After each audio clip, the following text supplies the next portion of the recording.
Hey, fam, welcome back to another episode of I'm Telling You. I'm telling you. As always, your amazing host filled with antics and incorrect facts, Philly D. Mr. Gemini. You like that? I'm just going to admit it from the get-go. We're just going to... And if you wanted to tell us... Incorrect facts. Yeah, if you wanted to tell us that our facts are incorrect, if our fact checker didn't catch them, you can hit us up. Your source for fake news. Yeah, this is not... You do not trust anything we tell you. But yeah, you can hit us up at ITY, directionsandmusic.org, or you can even hop over to the site. Directionsandmusic.org. Yeah, you can go to directionsandmusic.org directly. Hit us up through the contact, same way. It'll all link it. It's, it's connectitude. It's what? Connectitude. Yeah. And, in case you're a first-time listener, what do we... We have to... I have to work this out. I have to write like a little synopsis. This is my job now. Do we even introduce ourselves yet? Have we done this? Well, go ahead. I'm Philly D. And I'm Mr. Gemini. Crickety clack, a fact checker, Jay-Z. Told you. Yeah, she keeps mixing it up, man. I told you she does. No. She's stable on that right now. But, we also mix it up here. That's what we do.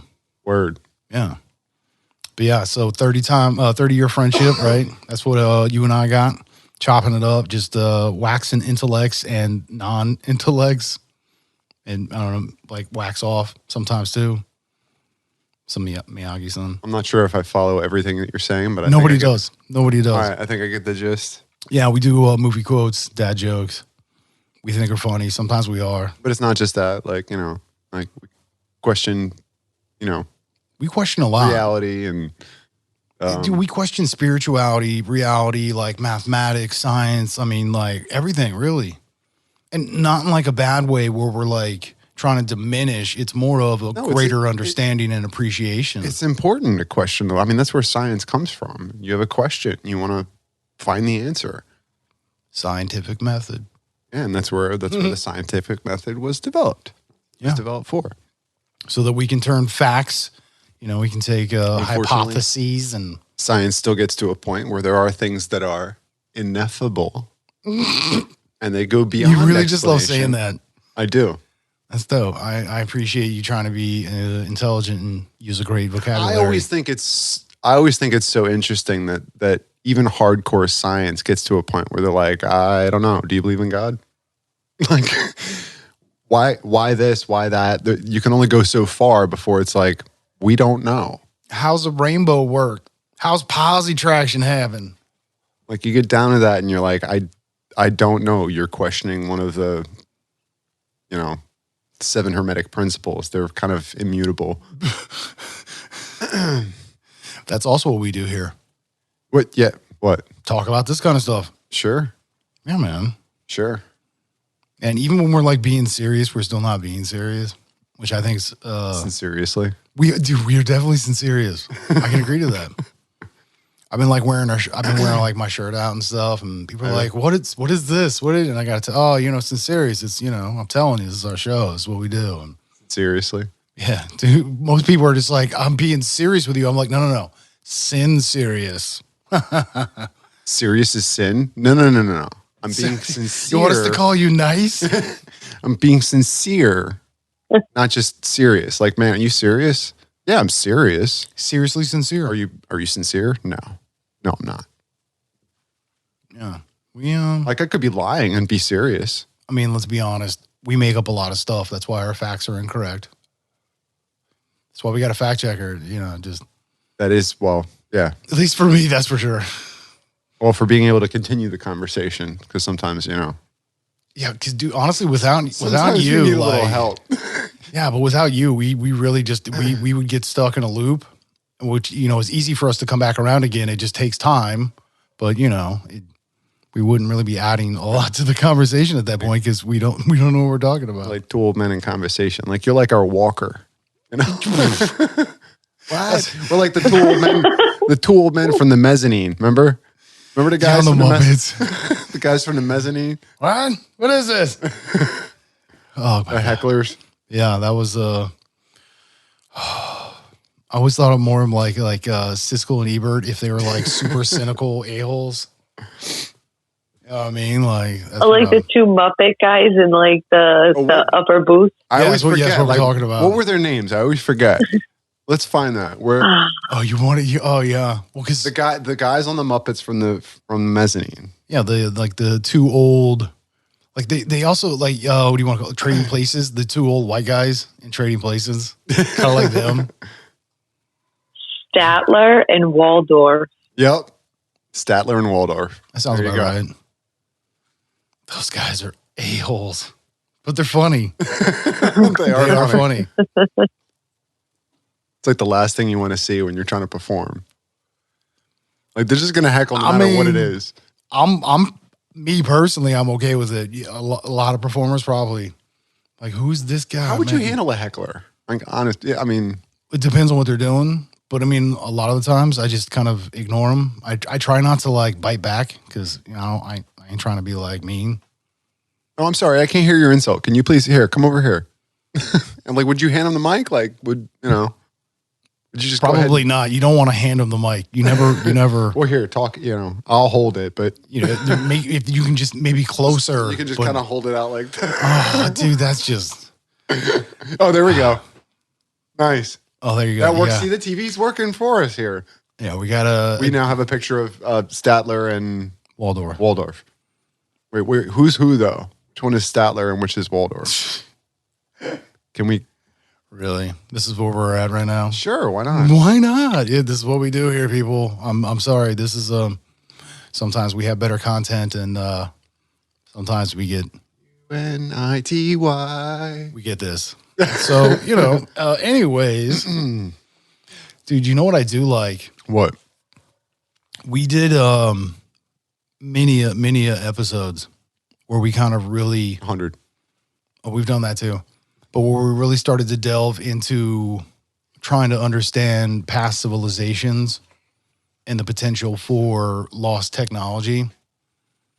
I've really been thinking about a lot of this, especially coming down to the stonework stuff. Well, I like taking that question and flipping it on its head when you say, we can't figure out how this is even possible. It must be aliens.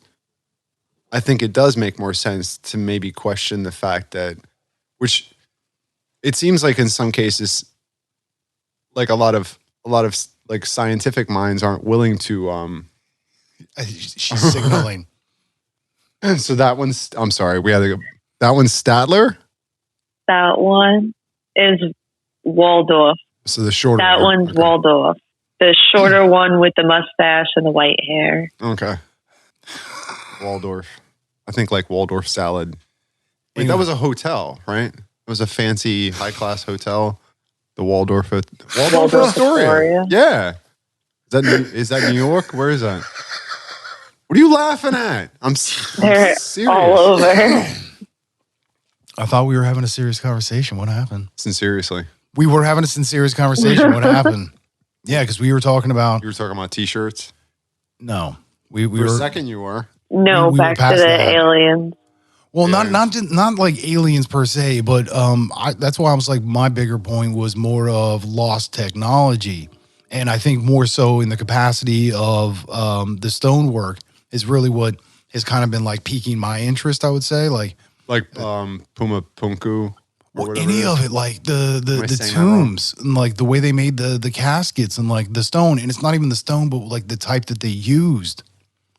You know what I mean? Like some of the material was like black granite, some of the hardest stuff to work with even today. Like it's just one of the hardest stones ever. And like not only the precision, but like the texture, like all of it. And I have to agree with our dude where he's like, the more likely, Occam's razor, the easiest suggestion is we had a technology that somehow became lost. Well, because it came like commonplace, so we stopped like writing it down places because it's like everybody knows this. Everybody's got like it's like an iPhone. Everybody's got one of those things. His argument was that we've lost technology from only 50 years ago.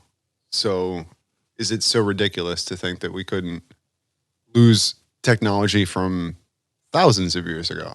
And that's what I'm saying. So like was it a light bulb a new invention? When Edison right paid to figure that out.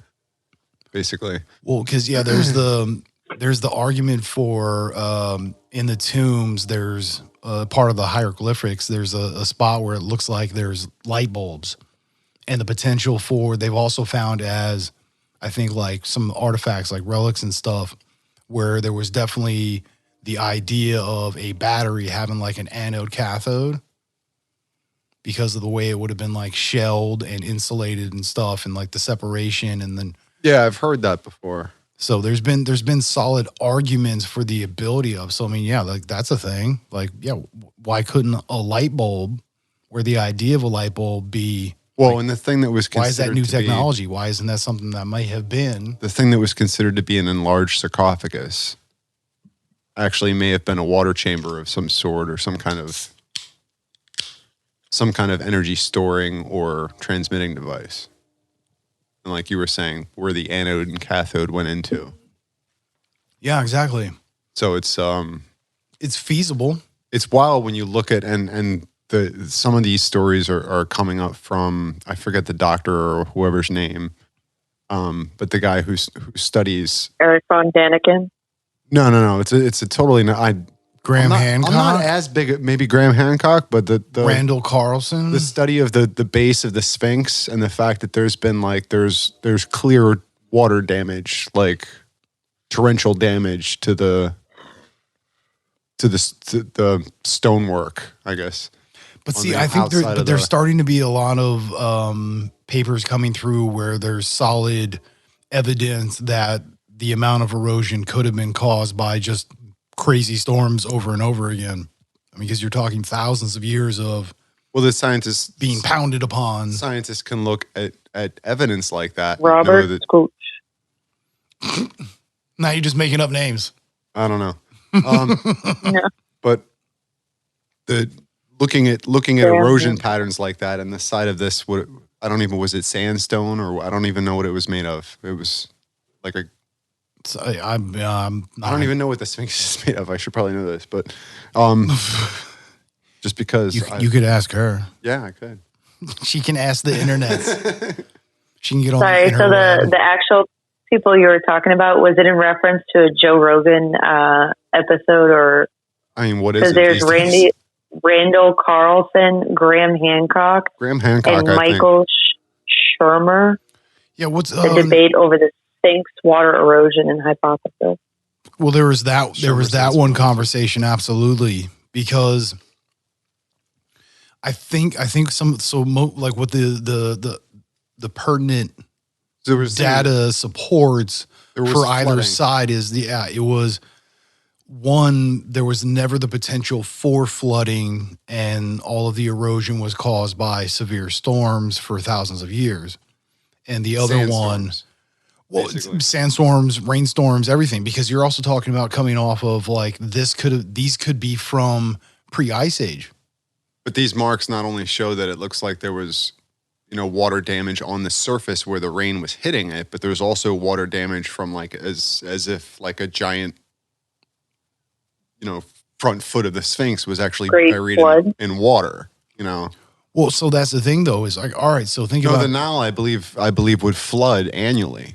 I think that was part of the Yeah, it said great flood. not a great flood, but it was actually an annual occurrence. I believe that's what. where the Nile like washed out hard and shit. And Yeah, it was a time where like a Yeah, lot but of so- junk would wash down too. That it was kind of a gross. but even in that kind of scenario, you're still not going to get that level of erosion. That's what I'm saying. So there's like the two main ideas are for one, flooded out, which could be also from like the thawing and all that, because we don't know exactly when and how long it lasted, and these civilizations could have established, set up, and then all of a sudden like mad chunks fell off, and then you get a huge washout right. But the two main ideas is, either, it was all flooded out or it was actually like washed out, like hard storm sand. Because I mean, you're talking about like sandblasting it at this that point. the theory of the annual flooding of the Nile, or like where the waters would rise to ridiculous levels and quite literally would have enveloped probably most of the Sphinx and the surrounding pyramids within the Giza structure. Possible, yeah. That actually supports some of the theories I've heard about, the pyramid was actually a harmonic device and a generator of some sort that would use the water, that it would actually fill up the lower chambers up to the king's chamber. And that some people argue that those different anodes and cathodes and stuff that you see throughout the different areas of the structure would actually, if you look at it, it almost looks like something you would design on a, you know, on a motherboard or something like that, that there was a very specific and certain angles and the way they pointed the stars, that maybe this was a calendar-like device that would actually create more energy at times of the year when you need it anyway. I get that. Well, and in all of these discussions, we also had when you went for an aerial view, there was these places where the layouts as you got them looked very much like large components on a circuit board, as if they were some form of a generator of energy. Like a harmonic device that would basically... Some were harmonic. Some had also very an electronic look to it, where it's like, hey, you know what? There was obviously chambers involved, because we took it even further and went to the Ark of the Covenant, and how it's supposed to be a gold box with a wooden box inside of with another gold box, which inside of that is supposed to be the tablets. This was where I question though, like, is some of this where kind of the same place where Tesla was getting his information from though? Because like his energy producing tower that he actually built and developed all on his own. Well, yeah, we were talking about how they were on the same wavelength as the pyramids. Would actually collect an electrical current from, somehow converted from the motion and the heat from underground. Yeah, we're just kind of scavenging it. You know what I mean? And yeah, it would almost make the loop between like ground and sky in a sense. So it was supposed to be just more or less like pulling the electrical frequencies or energy out of the air, or, you know, in the ground, or the combination thereof, or I don't, you know what I mean? It does something underground, but yeah, there is the collector that sits up top, and then it I don't know if that's a collector or emitter, or yeah, I'm not sure. Maybe what it's that both. Is. I've never actually studied I don't even know what that device is called. Maybe we could figure that out, or somebody could write. Magnifier too. Well, originally they were called they were the Tesla coils, because he basically, you know, designed the. Nobody knew what else to call it, because it was like, I don't even know how that works. Well, it was his, and it was, you know, a legit coil. Like he actually had like copper coils and stuff on it. And this is the dude that would meditate to figure out how to get around something, how to do something. Well, when we said it went to him and Einstein both talked about lucid dreaming and attempting to be in that place between conscious and subconscious in order to. But that's just what they called it. Yeah. Yeah. I'm sorry. I'm moving around. Well, that's the way to express what it was they were attempting to do. You know, being in control of.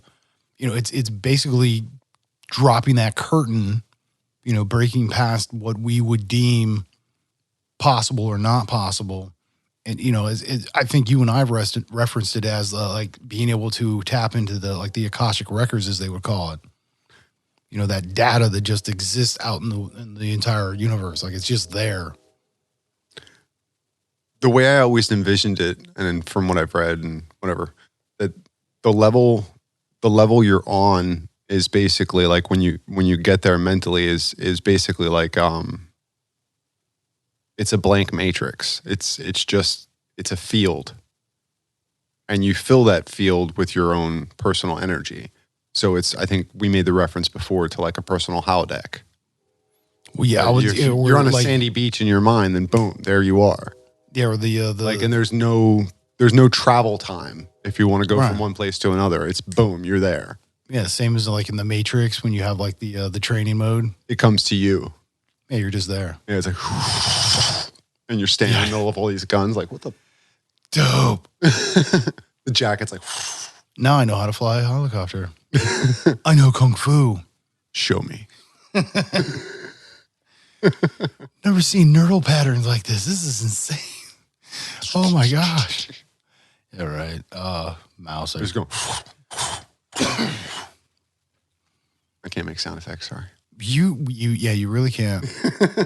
You really can't. And I think the fact that you're starting to be comfortable in admitting that. Should just use onomatopoeia from now on. I mean, kapow and kabooey. Like it just went zap. I mean, Just zapped. I think there's some, I have respect for that. It's like some Batman stuff. There was some sparkly stuff and it just went zap. Sparkly stuff. I don't know if I'm down with that. I don't. I'm gonna have to see, but that was pretty good. Plus, your Bobcat's pretty dope. I got to give you that one. I can't be good at everything.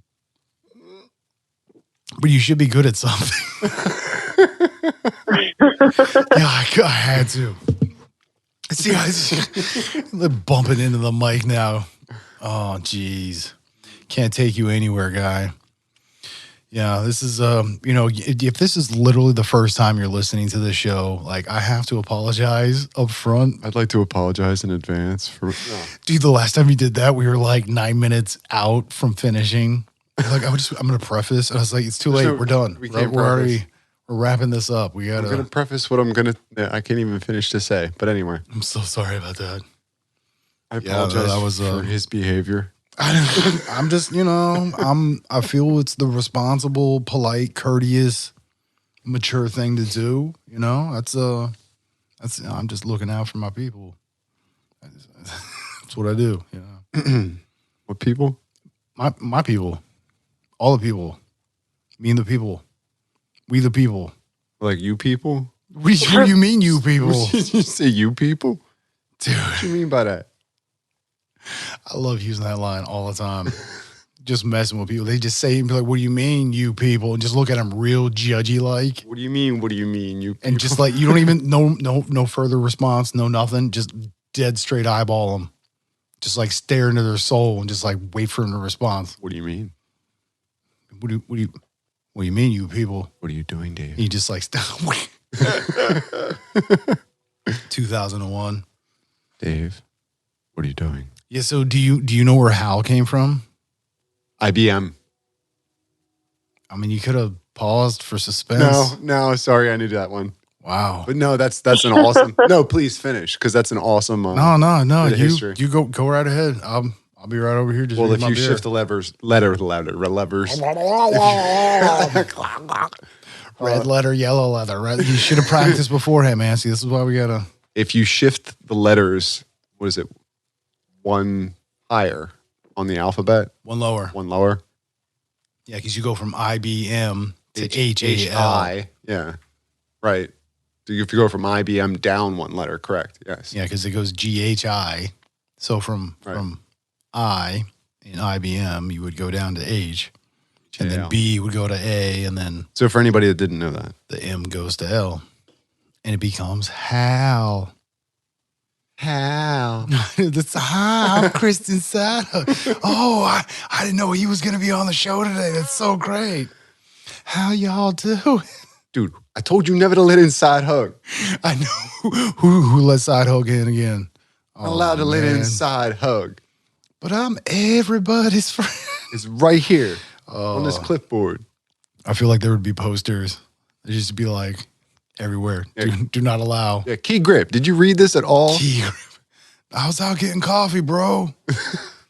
Homie wanted this extra mocha with the whipped cream, man. The Frappuccino machine, bro. I don't know. Just saying.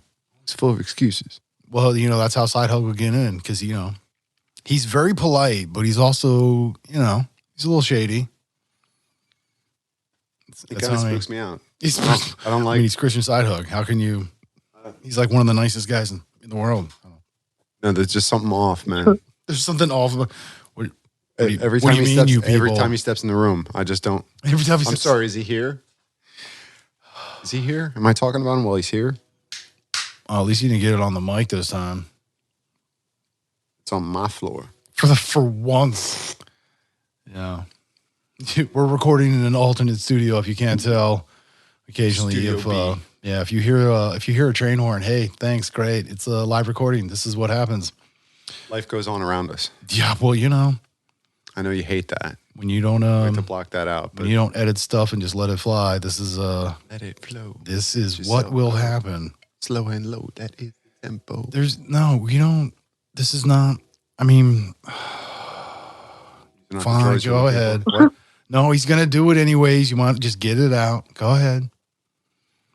Inner peace. Are you patronizing me? Am I not inner peace? Are you literally patronizing me? Inner peace.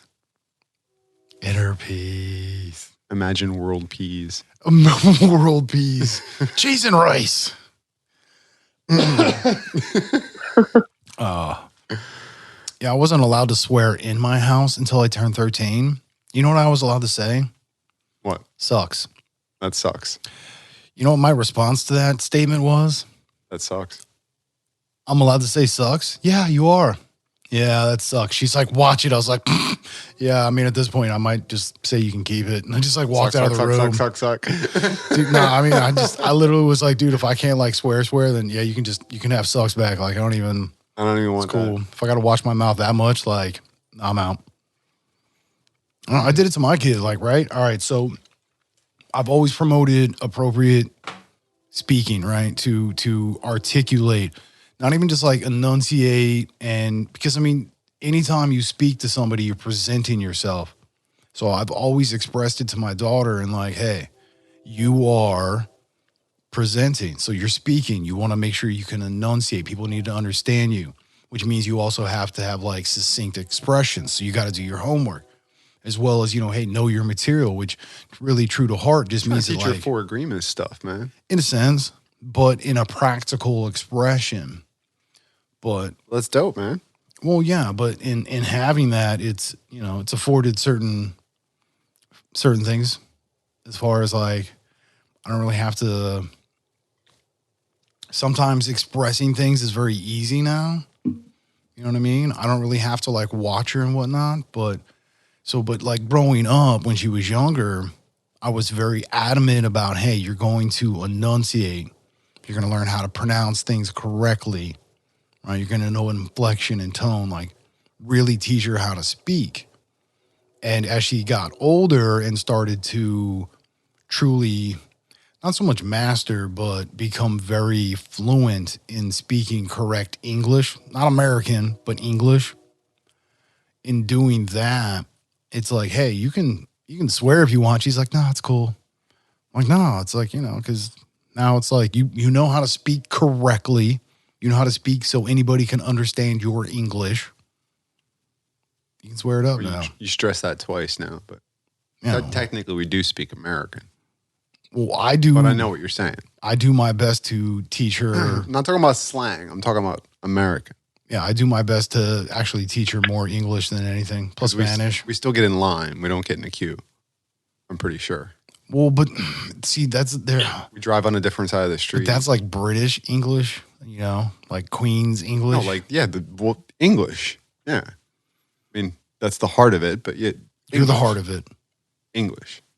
The heart of rock and roll. Technically don't speak true English. You don't speak.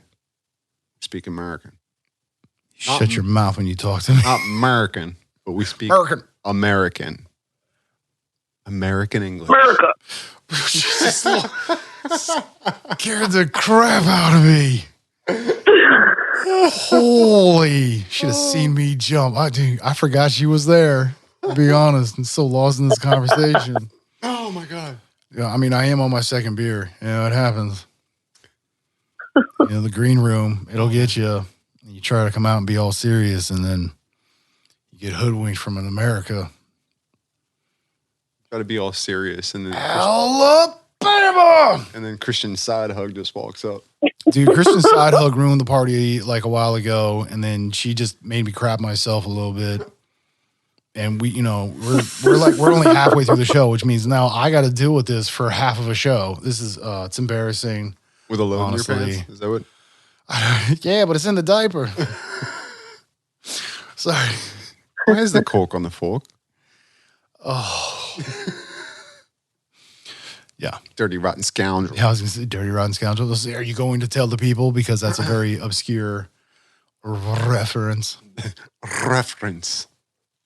That's what I do. Andre the Giant. Sorry, I had to. I went there. Okay. I did it. You did. I did it. Why did you do it? That's what I want to know. Sometimes it really just, it has to be done, I mean, I'm not so much the manifester as just the facilitator. I'm merely a vessel. Sometimes you're almond joy. Sometimes you're. Sometimes you feel like a nut. No, I don't want no coconut. Sometimes you don't. I don't want the snowballs. I don't want the almond joys. I don't know. I want snowballs. Yeah, I was just gonna say this. I hate coconut. Not the taste, the consistency. Texture. Yeah, no, he says consistency. Is it the consistency? Oh yeah, no. All right. I agree with it though. I understand what he's saying. I get it. I mean, I ain't doing snowballs. I'm not. You know, I've had them, but they don't like. Don't really do anything for me. I've tried it because I'm not going to say I don't like it if I haven't tried it. Right? I might say, hey, from what I'm to understand, I may not enjoy it, but until I've actually tried it, I can't truly say I don't like it. Yeah, I don't like snowballs. They're interesting. They're cool. Like if you're into coconut and stuff, I can get why you'd like those. They're pretty dope in that capacity. You know, a little chocolate, some cream. I did really like coconut donuts. Coconut Yeah. donuts. Say that 3 times fast. When I ate donuts. Coconut donut. Coconut donut. I don't much eat donuts anymore, except for the plain ones. People think I'm weird for that. But if you toast them and you make them like kind of almost burnt, they're awesome. Dude, what is it with you and like over toasting things? I don't know. Are you that guy that you want your pizza well done and then you like the like well done bubble? I love pizza that's crispy on the bottom. That's just not on the gross. top, on the bottom. I mean, if you do like a recook, because And then you that's like just- put it that's back in just the growing- oven and that's like. growing it up in an area that's like thick with, See, that's why I like a little like underdone. old school pizza restaurant, like a pizzeria restaurant. When you do a little underdone, when you do the reheat in the oven and then it crisps it, like That's what I'm saying. that, like It was from ordering single slices back when I was a kid. okay, see, but like I like it that way. Does that make sense? That's what I'm saying. I like don't it want crispy on the bottom, but not. I don't want my original pizza that way. I want my reheat that way. Okay, yeah. Because that's the same thing. Air fryer. So, You're an air fryer. so you got to call the restaurant ahead of time. And you got to be like, I want you to cook the pizza and then just let it sit for like an hour and a half. No, because And then we'll show up. I also want it to sit in the fridge and like everything melds because it takes time overnight to like, and then you do that for like breakfast. Oh, that's dope. Unless you like left it out on the stove. I thought pizza for breakfast you weren't supposed to reheat. That's what I said. If you left it out on the stove, you're just like, oh, breakfast, and then keep drinking beer. That's where it's still like coagulated on the top. I mean, it's free food that's right in front of me. Yeah. I don't gotta cook it. I ain't gotta like put a plate on it. I don't need silverware and that. I just pick it up and I can walk. But see, that's always me. I like that extra crispy. So I'll take that and I'll like throw it in the Again, I don't. toaster oven. How you like? Might even try that with the air fryer one time. Little toast, I'm dope. Like, even for buns, for burgers and stuff, like, I like a little toast. You like, not like, dude, when we'll take break, right? He'll do a toast, and then when it pops up, he'll put it right back down. Well, that's because you got your thing set a certain way. You can set it however you want. Even when I've done that, you've still gone back. And then, like, when it's toasted long enough and it hasn't popped up, he makes it pop. Maybe I like my shit dark. This is my question. What like I don't get it with you. Like, what's that about? Do you like Maybe it's everything? the actions and the cues. Nothing's worse than spreading cold butter on a piece of toast and it just falls apart. I'm just saying. And if you pull the butter out of the fridge, I mean, that's unless you keep it on it like you're an animal and you keep it on the kitchen No, there's table. more to it than this. No, I'm just, dude. Like I'm curious. No, this is like we need to get this out. It's a we texture need to, thing. I just like But I this is- take the butter out when I toast it. So that way it gets a Butter. little room temperature. Yeah, if I have the forethought, I'll Butter. actually put the butter right next to the toaster No, oven. it's butter. The butter. Put the butter Right next to the toaster oven. the butter next to the toaster. That way it warms up. It warms. It warms up while I got a finger in my face. I got a finger. Crip crip. Show there throwing gang signs. I saw that. I speak that. Don't even play with me. Well, she's a fan of Florida University. Florida. I see what you did there. I see what That's you why did it's, there. that's why it's U of F, actually. Yes. No, there's a movie called Fired Up where they go to like cheer camp. And they call it Fired Up University. They're like, F you, F you. Oh my god, dude, that movie is actually quite hilarious. That's got to be a bro date. I gotta sit you down and we need to watch that one because there's it's very American Pie-esque in like the childish humor, right? But there's plenty of there's plenty of moments that you would quite enjoy. One time at band camp. It's better. Band camp, but better. Better than band camp. Better than band camp. Better than band camp. Hands down. I don't know, band camp can get interesting, I think. Dude, we're talking cheerleader camp with two dudes from a football team, right? And it's like their senior year. And instead of going to football camp, because all the girls are going to cheerleading camp, they're like, F it, we're going to ditch football camp and we're going to go to cheerleading camp. Because, well, they're tired of like always doing the same thing and it's like senior year. So they're like, we're going to go party with all the hot chicks. Right? Well, because it's cheerleader camp. So it's like nothing but chicks. Like one or two dudes, and the few of the dudes that are probably like homosexual. Because that's like, that's. Wow, dude. No. That's the thing is like, because that's like, that's the joke. That's the stereotype. Man. Right? That's the stereotype. You can't be like a butch dude and be a cheerleader. Metro. It doesn't matter. Long story. Isn't that a thing? Long story short, for the premise of the movie is it's these dudes are thinking it's all these chicks. There's only a couple dudes. They're probably not. So they're like, we get the pick. We get all these ladies. So they're like, we're just going to go on like Bang Fest at cheerleader camp. This is the premise of the whole movie. But then they wind up like really liking all the girls and enjoying the team and they feel bad and because they weren't going to hang out and like actually finish the routine and like. You're saying that like it was a shame. They were all like, oh, fine. Oh. Yeah. But then they find out that they actually like were pretty good at it and they actually really enjoyed it. And then the one dude gets a girlfriend out of it. And then the other guy winds up banging the guy who runs the camp's wife. And it's hilarious. It's a good movie. It's funny. There's lots of little hidden gems where when you like, that 5-second delay, once it catches up to you, you're just like, oh, I get that now. That's so wrong. So are they now gay themselves?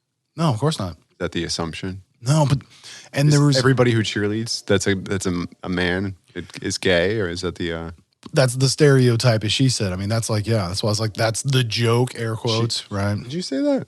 Yeah, she did. Were you not listening? I don't know if I'm ever actually. That's right. I forgot you were there a couple of minutes ago. And you scared the crap out of me. Sometimes my life is like I'm watching a movie and it's somebody else doing all the action. I'm not sure. Where am I? We're in Studio B. This is my house. It is your house. This is true. No, I don't have to like it. I can get out. So for anybody, any first-time listeners, 66 times in the head. Oh, yeah, you should probably, yeah, I know. You know what? I feel like maybe we should make sure that when you write your bio, you preface with that, like, before you even get into anything about who you are. You be like, just a heads up. I have a lengthy history. There's the potential for multiple concussions throughout my entire life, starting when I was still a developing toddler.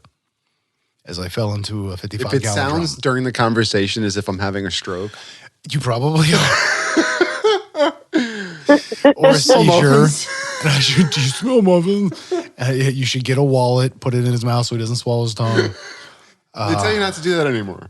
I don't know. You're supposed to just tilt the head back so it kind of falls naturally. I dispense incorrect facts. At least I'm honest about that, right? Well, I mean, I did have to learn CPR at one point, and then they teach you stuff like that you're no longer supposed to do stuff like that. So I don't pay attention to class. It's too boring.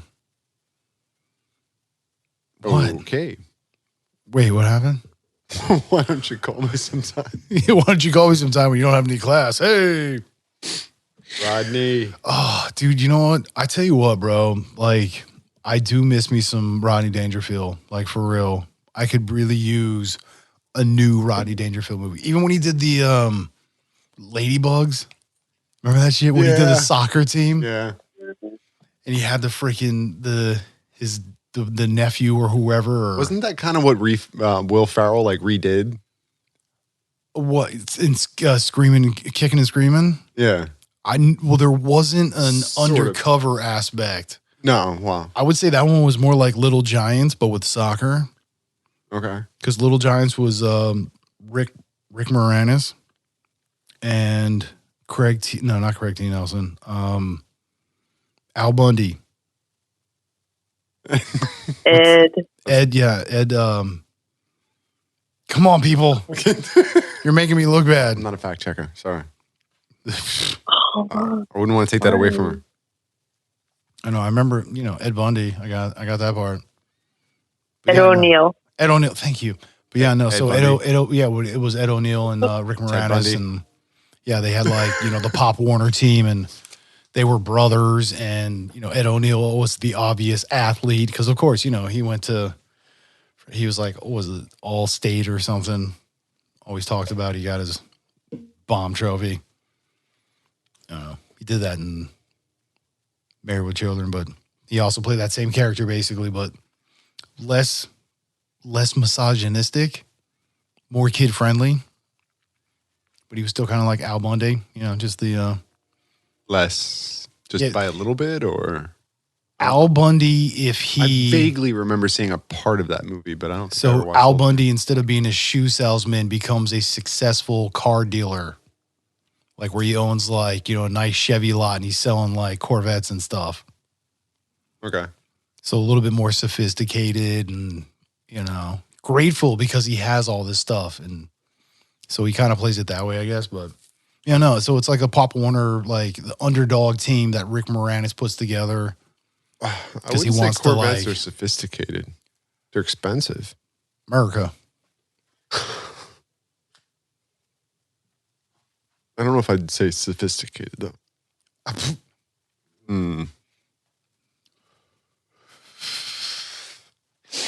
Anyway. 66 times in the head. Yeah, I have to apologize ahead of time. Yeah, I love how you got lost the other night on Liquid Swords, where you're just like totally deep in thought, and then you're just like, wait, what is this? It's like 7%. No, it's like 9%, bro. It's like 9. Yeah, I'm like gone right now. That is 9%.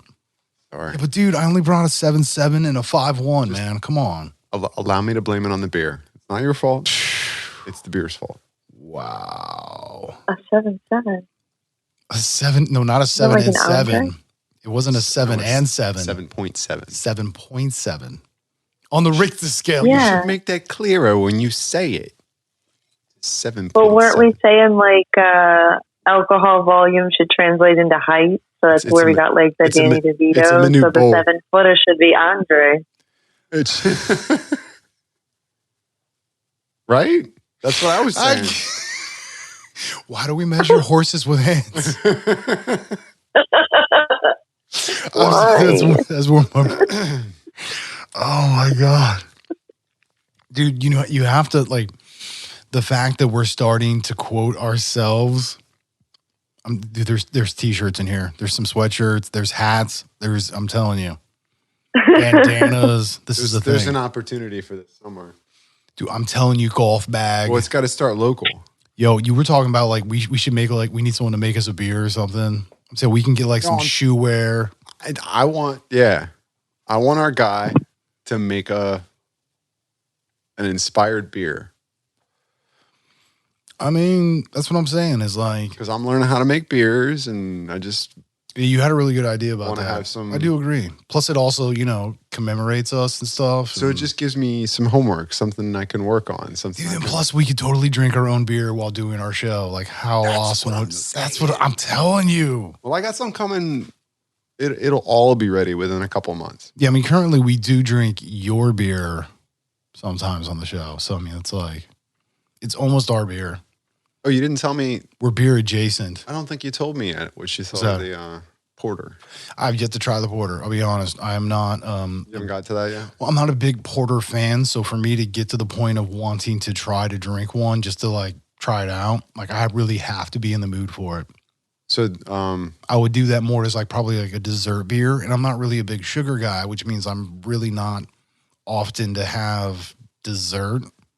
So it's like, that's what I got to be in the mood, and I have yet to be in the mood. One of the guys I work with, like, loves to bust my chops at the job all the time. Wait, who is this? Why are they taking my job? This is what I do. Well, you're not my supervisor. Then you beat someone up. If anybody's chopping, dude, these are my chops. You got to come in there and These are my chops. Crack some skulls. Dude, these are my chops. I'm the one that gets to bust them. I get to bust your chops. That's it. Nobody gets to bust your chops with me. Well, and your wife, because, well, I'm afraid of her. Yeah, she gets first dibs. Yeah. Obviously. I know. She gets the finest cut, Yeah, she is a nice lady, too. she sure is. And she scares me sometimes. As well as she should. Yeah, no, I mean, she can hide the bodies, just saying. No.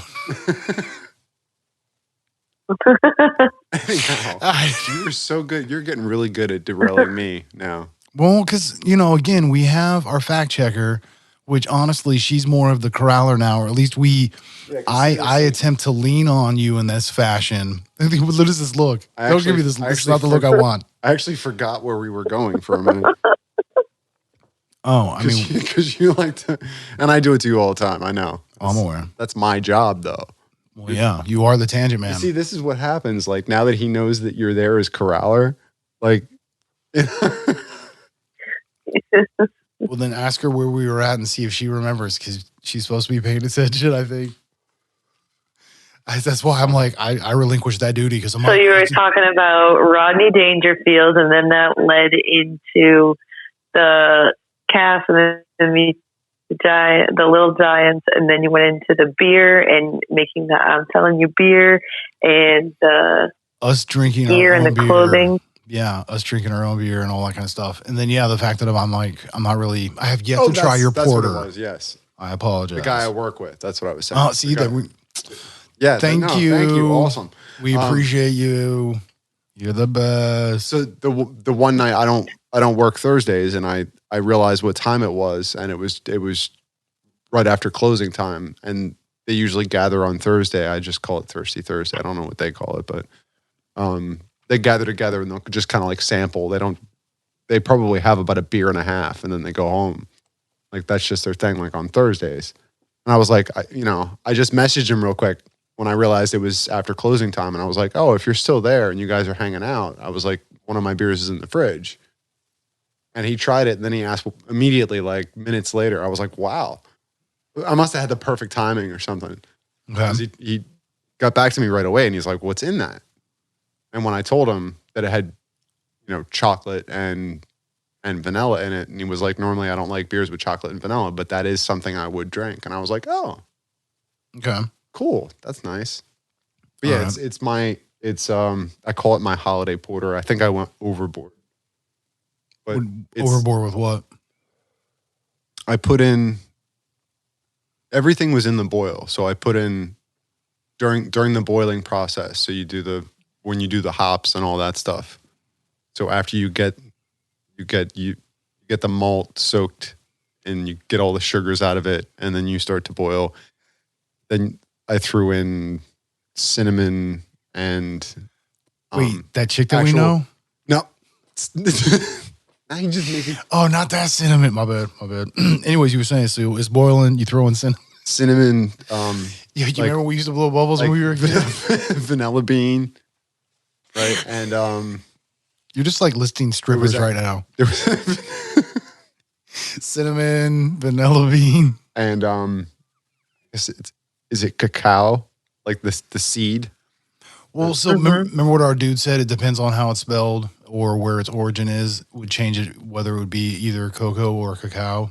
But it's actually the seed, or whether which I believe is called cacao. It's not. Yeah, whether it's actually like itself. all of it itself, or so a component. So yeah, but it still has a very rich. So yeah, if it's the whole part, I would say it's cacao. But actually, no, the cacao was the only thing that went straight into the mash, not the boil.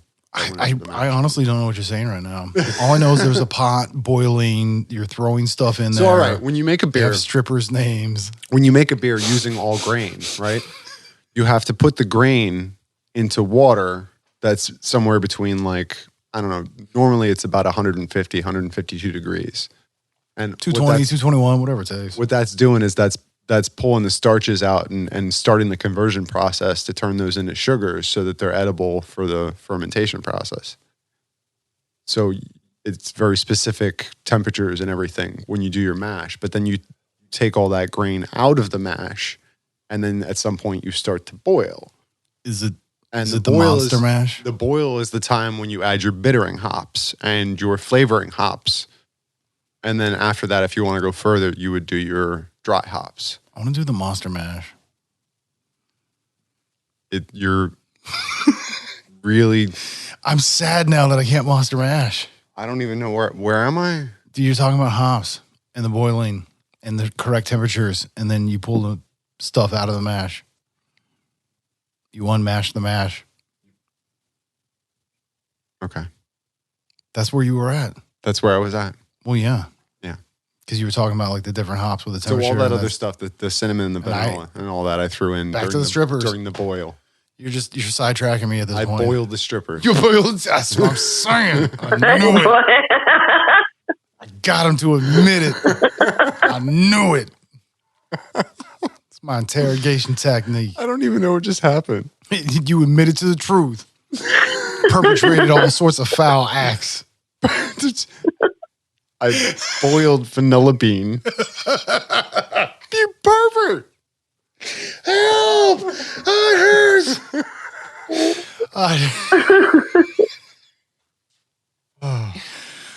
Nah, well, it's probably getting close to the end or something. So it's, if we were getting close to the tracks, we have now taken a left at Albuquerque.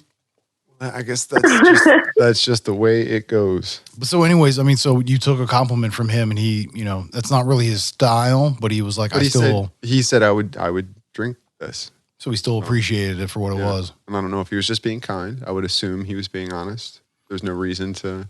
Well, and see, this is like, so with me personally, like we talk about all the time, I talk about the 3 C's where you compliment, critique, and then challenge. So, the way I feel about it is like if I felt there was something off, whether it was my preference or not, I would still be respectful enough to be like, hey, you know what? It's not really my style. And, I did enjoy it in this capacity. And I actually did drink it and, whatever else. However, so I feel if there was any kind of critique that he would have given you, there would have been what he would have deemed a negative of that beer or something where you could have, it was lacking or. The weird thing is, because of where I'm at mentally, like I want the harsh truth. Like I want you to tell me that because you're just starting. Because I'm trying to figure stuff out. Because you can't be harsher than I am with myself when I look at that beer and I'm like, I know you. This is true. I put too much cinnamon. I put too much vanilla in there. It was too strong. I overestimated the strength of the chocolate coming through the mash, and and I've heard other people say that if you want a really strong chocolate flavor, you actually put it in the boil itself, or you can do it both ways because then you get. I'm sorry. Fun fact about the chocolate, the cocoa, and the cacao. The difference is that the cocoa is processed at a higher temperature and often includes added sugar and dairy. And then the cacao is powder made from fermented beans that have not been roasted. Interesting that it's fermented. That's why they're more bitter. Okay. Isn't it funny?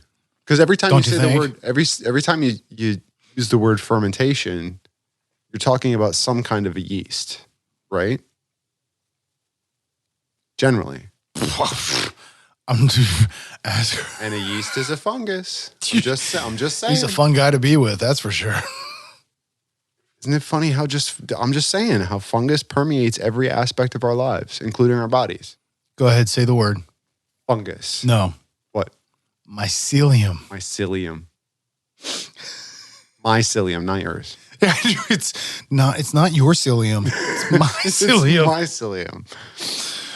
Oh. Yeah, it's been a while since we've referenced mycelium. That was your word for a while.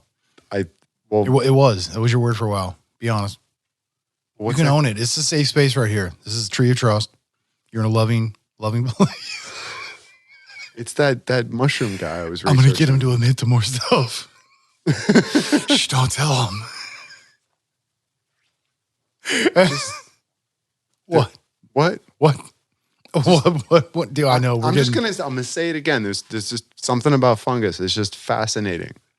Because if it wasn't for fungus being there when blue-green algae started floating to the surface at the edge of the waters on land, where they basically taught the blue-green algae how to make roots, basically. We gave it a structure, gave it an idea. Well, And then the plant started mimicking those roots and started doing it on its own, but with the added assistance. I mean, you look at it, you know some stuff about botany, and you know that fungal spores play a part in plant growth. well, I mean, I was going to make the point of very Darwinianism in the sense of that's like our frame of reference. So why wouldn't it be in that realm? But this is we're like there.